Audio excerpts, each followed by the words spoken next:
All right, so check this retirement strategy out. This is pretty cool. This is from my man Tom.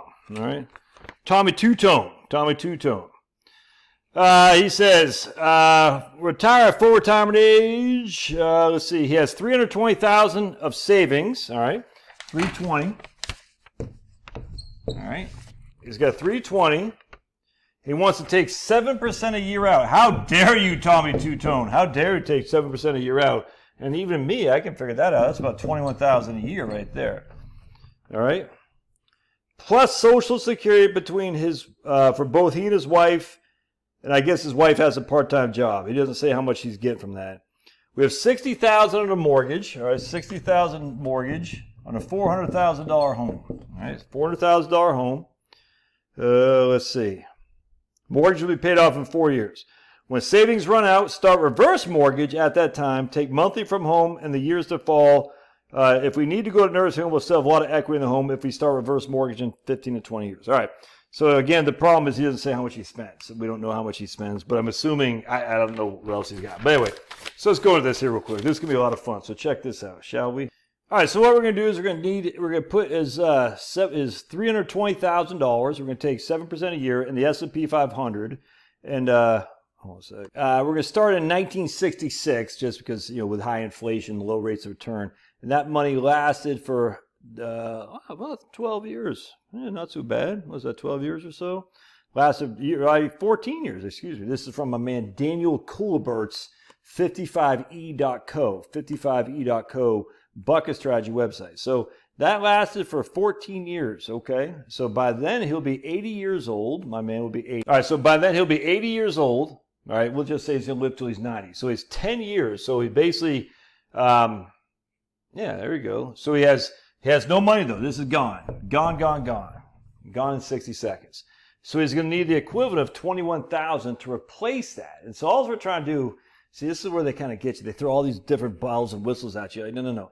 How much are we getting from our portfolio? $21,000 a year. When that portfolio is gone, how much do you need to replace that? That's what we're shooting for here. All right, so we're going to need $21,000.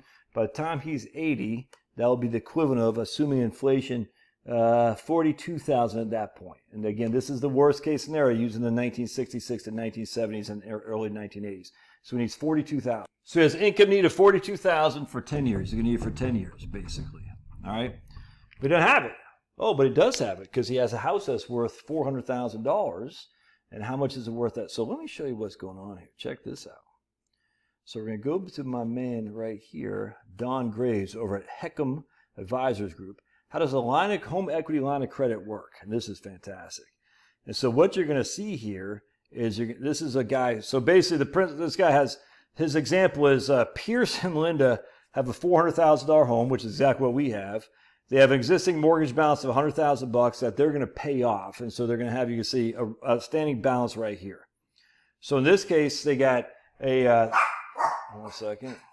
So for Pierce and Linda, they got $400,000, so they have $100,000 outstanding against it. The max they can borrow is $200,000. It depends on your age. But their original loan balance is $105,000 because they're going to roll the closing costs into the original loan balance, all right? So that leaves them a line of credit, $95,000. The principal limit, that's how much they can take out of their home balance. So they still have 50% equity that they can't touch. They only get 50% of this, of which they're going to use half of that essentially to pay off the balance of the loan. It's not being paid off. It's still growing. I'll show you that in just a second. But yeah, they got a $95,000 line of credit. Does that kind of make sense? Yes, it does.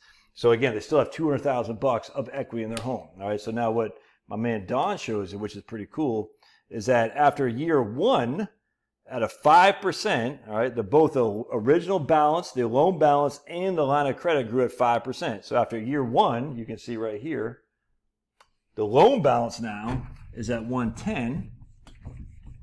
The principal limit is at 210 because it grew at 5%.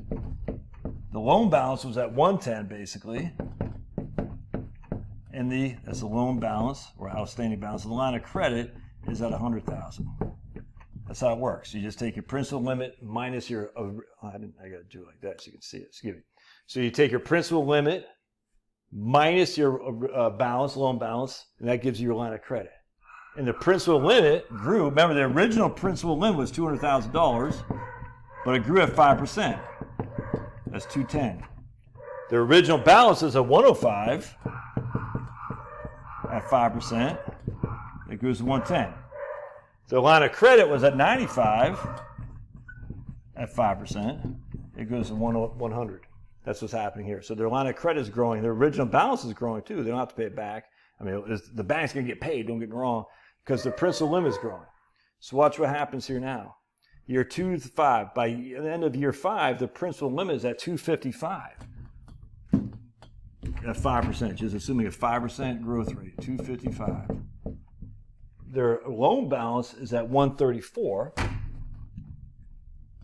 right. And you can see what their line of credit is going to be, the difference, 134. And you can see the line of credit is going to be the difference between those two. It's going to be 121. All right. So the principal limit is growing by 5%. The loan balance is growing by 5%. And the line of credit is growing by 5%. Pretty interesting. So now watch what Don shows after many years here. By the end of year 30, you get a principal limit of 864, 453. Principal limit 864, I think it's at 453, which means your line of credit now is 411, something like that. So this is after 30 years. So the line of credit is 411. You can tap into that line of credit to your heart's content. Oh, by the way, your house is still growing. Remember, your house is worth $400,000. We only have $200,000 available to us. The house is still growing. In fact, Don shows in here a $400,000 house at 3% appreciation is now worth $970. So your $400,000 house is now worth $970,000. All right, at 3% appreciation. So your principal limit is 864. Your loan balance is 453. You still got 50%, 50% more than 50% equity in there. Even though the loan balance is growing at 5% a year, your principal limit, even though your loan balance is growing at 5% a year, your principal limit as well as your line of credit. Even if the house itself is only appreciated 3% a year, you still got $970,000. Did I say $970,000? I think that's what he said in there. Yeah, $970,000. So your equity has gone from $200,000 all the way to $450. Are you really going to be put out of your house? So in this case, going back to what Tommy Two-Tone, it's like, dude, you take the line of credit. You pay off the mortgage. You can't do a reverse mortgage with an outstanding loan. The reverse mortgage has to be. So either they're going to pay off the mortgage for you, or you're going to have to pay it off. You can't have it. It can't be subordinate, is what it's called. It can't be second behind the first. It's got to be first. So what Tommy Two-Tone has done, paying off his mortgage, or even if he just used a reverse mortgage to pay it off, then he takes a reverse mortgage line of credit. There is no original balance. And if the line of credit is growing by 5% a year, and look, you can see right here, man, a principal limit of $200,000, that all be his line of credit, $200,000. It grow by 5% a year.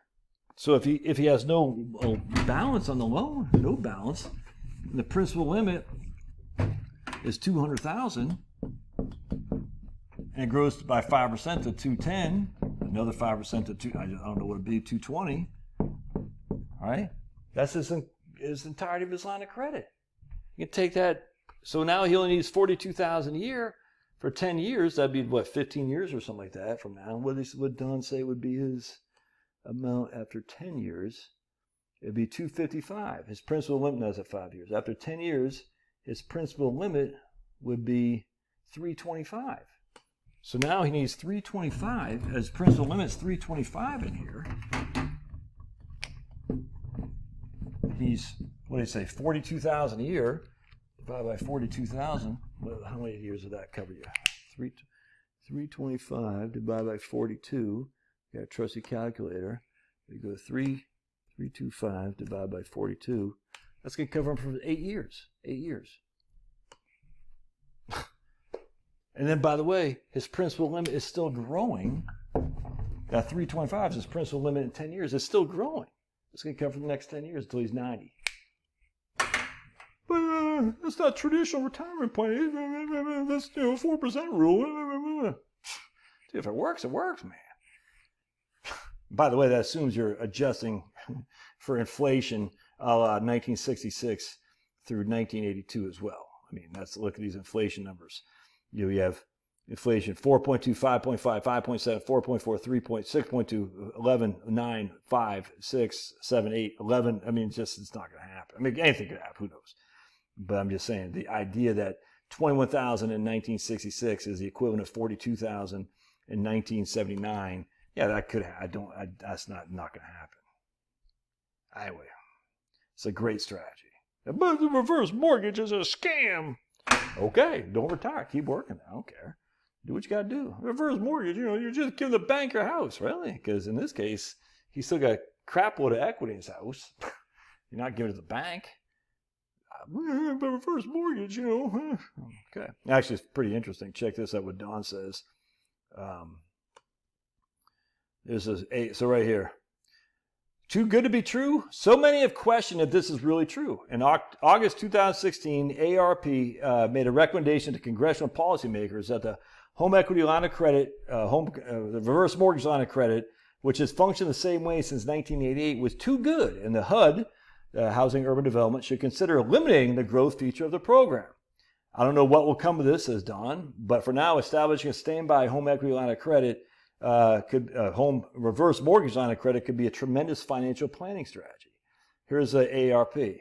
Currently, the loan balance and the credit line of credit grow over time at the same rate as the existing loan balance. The line of credit grows at the exact same rate as the existing line of credit. I don't know if that's still up to date today. I think it is. The growth rate consists of the interest rate plus the mortgage insurance premiums plus a fixed margin charged by the lender that's specified at loan origin.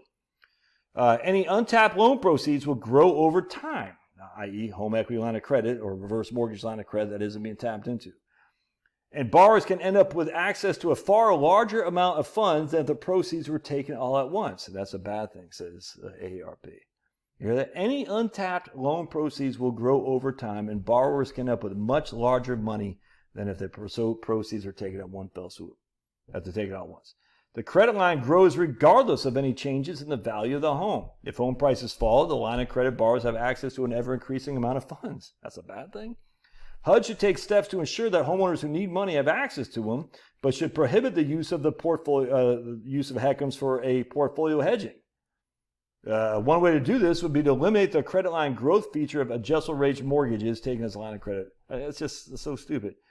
I thought AARP was there to help people retire. Instead, they're like, we don't want you to portfolio hedge. Who's hedging? I mean, people. You have a right. It's your freaking money. Anyway, love your thoughts on this. I love it. I think it's fantastic. I'm certainly going to look at incorporating this once I hit. Is my man Sergio out there? I think it's 62. You got to start with the home equity line of home reverse mortgage. I think it's 62. I'm 53. I'm a young 53. Look at my pearly yellows. All right. God bless. We'll see you.